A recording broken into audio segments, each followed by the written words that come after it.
Амансыздарбы, ардактуу ага эжелер, саламатсыздарбы, урматтуу ата энелер. Саламатсыңарбы, балдар. Бүгүн биз силер менен 1-класстын 4-чейрегиндеги 9 сабакты өтөбүз. Ал эми бул сабакты өткөн жана түшүндүргөн мен мугалимиңер Даткаева Перизат Абдивахаповна. Балдар, бүгүнкү биздин темабыз менин күн тартибим. Мой распорядок дня.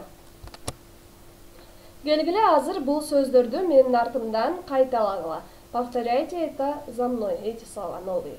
Эртең менен, утром, түштө, в полдень, түшкү тамак, обед, кечинде, вечером, түндө, ночью, чейин, до, кийин, после.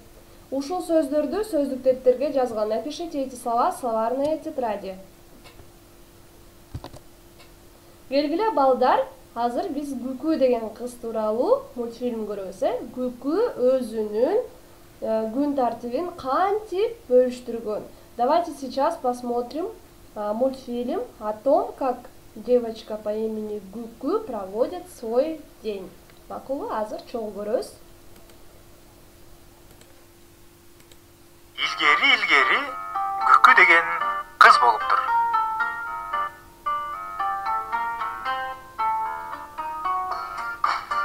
Күкү бир күндө көп нерсени кылыш керек болчу.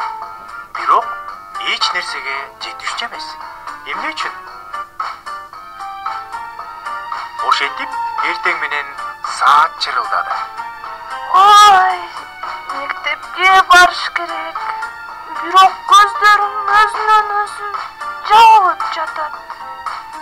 Деп Күкү андан ары уктап калды. Бир эле мүнөткө уктап калгандай, бирок сааттын жебелери алдыга өзүнөн өзү чуркап кеткендей. Уктап калыптырмын. Бети колду жуганга да жетишпейм. Деп Күкү үстөлдөгү нанды тиштеген боюнча китеп кабына дептерлерин тыга салып, мектепке шаша-буша чуркады.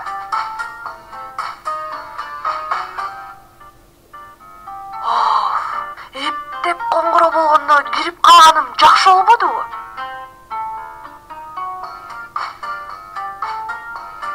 Класс ынтымактуу болуп иштеп жатты. Күкү болсо уйкусурап араң отурду.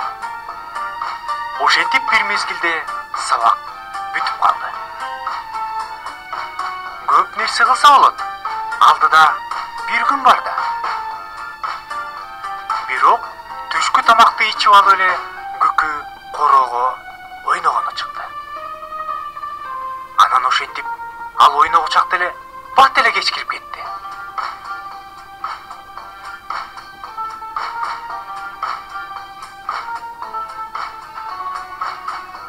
Анан кечки тамак убагы бүт үй бүлө чогулуп калышты.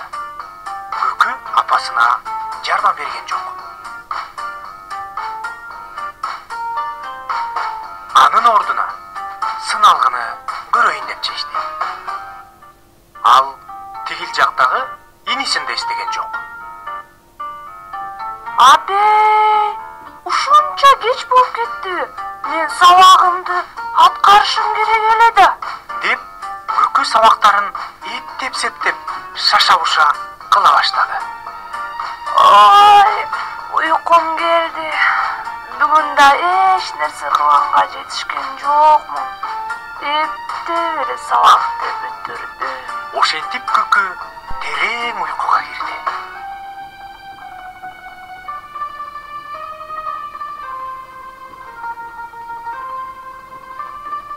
Эртең менен Вот, дорогие дети, мы с вами просмотрели мультик про Күкү. Давайте теперь с переводом посмотрим. Только эту девочку будут звать Галя. Хорошо?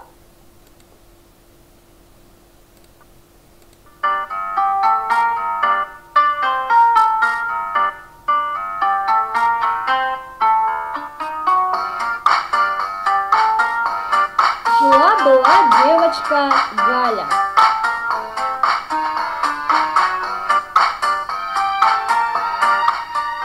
Многое она должна была успеть сделать за день, но никак не справлялась со своими обязанностями. Интересно, почему? Утро, звенит будильник, надо вставать и идти в школу, но глаза сами собой закрываются, и Галя снова засыпает. Кажется, заснула на минутку, а на самом деле стрелки часов убежали далеко вперед. Тут уж недоумывание, скорее одеться, проглотить кусочек булочки и бежать. Побросать книги в ранец и бегом в школу.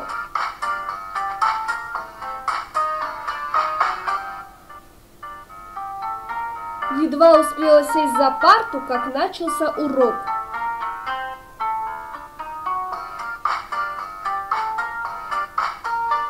Класс работает дружно, а у Гали ничего не ладится. Очень уж хочется спать. Ну вот, кончились уроки. Целый день впереди. Сколько еще можно сделать?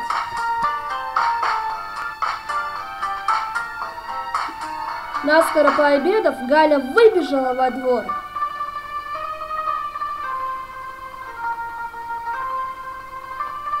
Не успела оглянуться, как наступил вечер.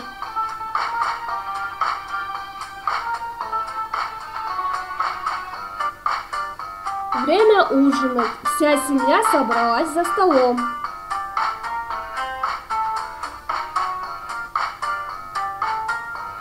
А по телевизору интересный фильм. Никак не оторвешься.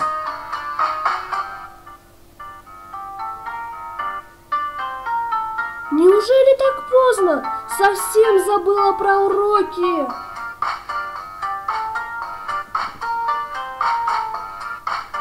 Глаза закрываются, в голову ничего не идет. Кое-как приготовила уроки, опять не сделала всех дел.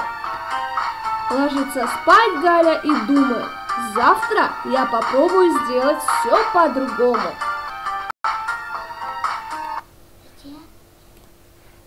Балдар, белгілі, бардығыз айтасыз, Гүкү эмне үчүн жетишпей жатты? Почему Галя или же Гүкү, да, не успевала? Давайте назовем причины, те, которые вы напишите в тетрадь. Хорошо? Анткени, потому что апасы күнөөлүү, виновата мама. Анткени күн тартиби туура эмес, потому что у нее неправильный распорядок дня. Или же анткени Гүкү жалко, потому что Гүкү лентяйка. Анткени Гүкүнүн маанайы жок, потому что у нее нет настроения. Анткени курсагы ачты, потому что она проголодалась.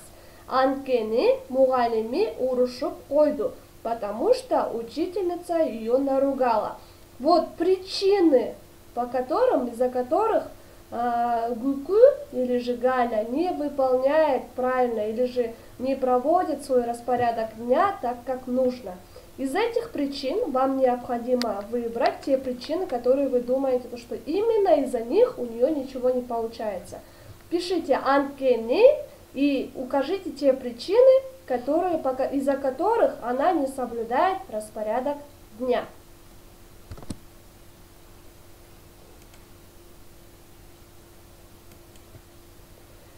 Давайте дадим несколько советов Гүкүшке, хорошо? Гүкүгө кеңеш бергиле. Эртең менен эрте тур. Утром вставай рано. Жыргап жата бер. Можешь лежать сколько хочешь.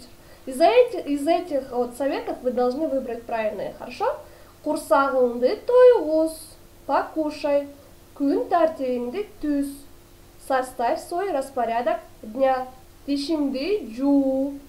Почисти зубы. Кечке сыналгы көр. Можешь долго смотреть телевизор. Апаңа жардам бер. Помогай мамочке. Машыкканды унутпа. Не забывай делать зарядку. Түшкү тамакты же. Не забудь покушать или же пообедать, да? Белгиле балдар, күкү силердин кеңешиңерди уктуу же жокпу ошону көрөбүз. Те советы, которые вы выбрали и написали, прислушалась ли к ним девочка Гуку или же девочка Галя? Мы сейчас вместе с вами посмотрим. Хорошо?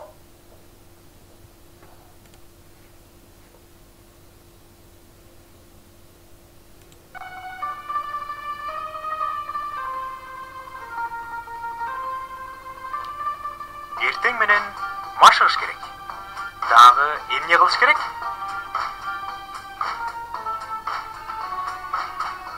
Оба, жуунуп, тамактаныш керек.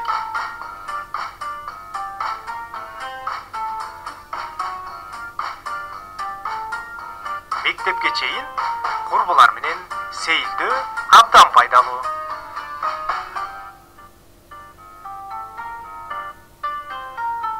Ошентип, сабактар башталды. Күкү болсо, бүгүн уйку сурабай, абдан жакшы отурду. Демек, машыгуу ага жардам берди. Күкү түшкү тамакты ысытып жеди. Үй шыпырды. Андан кийин дүкөнгө барды. Саат 4-тө болсо, ал үй тапшырмасын аткарды. Ал баардык иштерин бүтүрүп, эс салып, кечке чейин достору менен ойноду. Күкү болсо, кечки тамак даярдоодо апасына жардам берди. Иниси менен кызыктуу китеп окуп, балдарга арналган берүүнү көрдү. Эми ошентип, уктаганга даярданыш керек. Мына балдар, көрдүңөрбү? Силер дагы күн тартибиңерди иретке келтирсеңер, көп нерсеге жетишесиңер.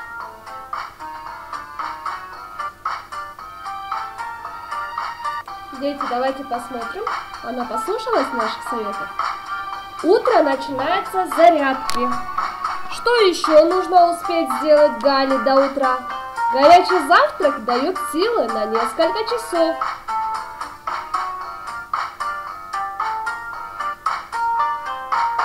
И прогулка до школы очень полезна.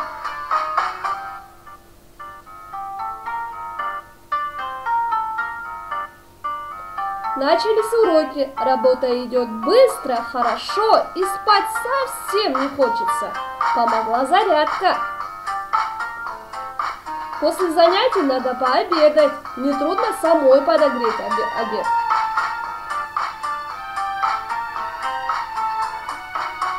Убрать за собой посуду и подмести пол. Мама будет довольна.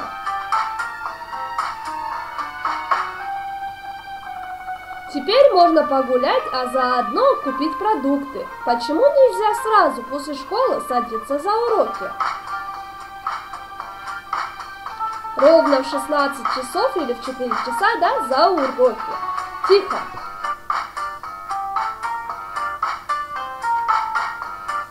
Кончил дело, гуляй смело.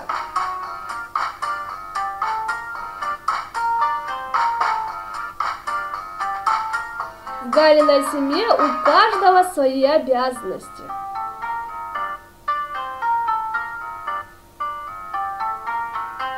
После ужина можно почитать книгу, посмотреть передачу для детей.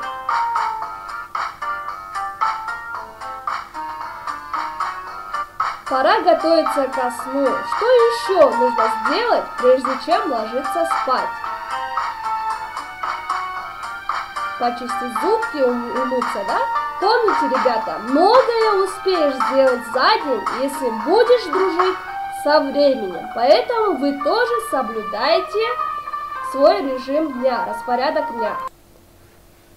Азаматсың, Гуку, біз сені менен сыймықтанабыз. Мы тобою гордимся. Ты молодец. Азаматсың, Гүкү. Биз сен менен сыймыктанабыз. Мы гордимся тобой, Гүкү. Балдар, келгиле баш аламан сүрөттөрдү ирети менен тизебиз. Давайте вот те картинки, которые здесь, мы по порядку разложим. Хорошо? Вот первое, что мы делаем? Мы сразу садимся за уроки, сабак кылабызбы? Же ойгонобузбу? Турабыз, жуунабыз, машыгабыз, тамактанабыз, сабак окуйбуз или же мектепке барабыз. Биринчи мына турабыз, встаем, жуунабыз, умываемся, машыгабыз, делаем зарядку, тамактанабыз, завтракаем, сабакка барабыз, идем на уроки. Келгиле баш аламан сөздөрдү тизгиле. Если предыдущие картинки мы с вами разложили, давайте следующие слова напишем в правильном порядке. Хорошо? Биринчи турам, встаю. Экинчи машыгам, делаю зарядку. Бети колумду жуюм. Үчүнчү умываюсь. Лицо, руки, да? Төртүнчү, вот төртүнчү. Эртең мененки тамакты ичем, завтракаю. Бешинчи, где же бешинчи у нас? Ага, вот. Сабакка барам, иду на уроки. Алтынчы, түшкү тамакты ичем, обедаю. Где же жетинчи? Китеп окуйм, читаю книгу. Сегизинчи, сабак кылам, делаю уроки. Тогузунчу, эс алам, отдыхаю. Онунчу, уктайм, сплю или ложусь спать. Вот в таком порядке вам необходимо это написать в тетрадочку. Балдар, келгиле китептин 64-чү бетин ачабыз. Страница 64, учебник. Менин күн тартибим. Мой распорядок дня. Күн тартибин окуйбуз. Давайте прочитаем. Распорядок дня Нурдина. Менин атым Нурдин. 7 жаштамын. 1-чи класста окуймун.